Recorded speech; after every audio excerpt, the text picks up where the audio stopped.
And in the days following June 13, 1776, he'd proceed to create a timeless document that has stood as a stumbling block against tyranny and despotism ever since. You know, Jefferson did this while he didn't want to be in Philadelphia. He believed the important work was being done in Virginia. He did this actually, which brings us back to the beginning, he did this by reviewing the history of revolutions against the king over the history of mankind. He investigated revolutions over time and how they were announced and how they were discussed. He did this by applying his skills as a lawyer. He did this at 33 years of age. And he did this knowing he would also literally be placing his head on the chopping block.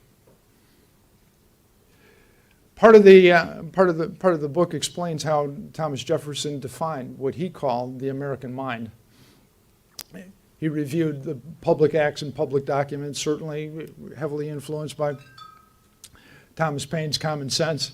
Thomas Paine was probably the only guy, absent perhaps Give Me Liberty or Give Me Death, Patrick Henry, to mention independence publicly.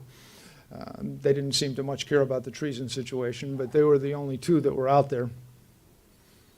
And he did this by examining the philosophy of natural law.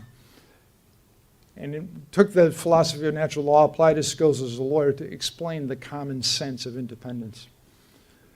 He had to do this for a varied group of audiences: the leadership of the colonies, the international community, France, Spain, England. They hoped to have some allies.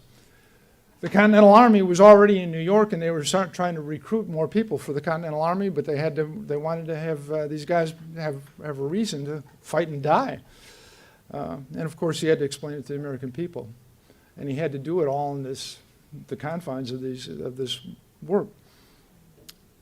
Creating the Declaration of Independence explains actually how he did it and the things that he considered and the things that led him to what was included and what was not.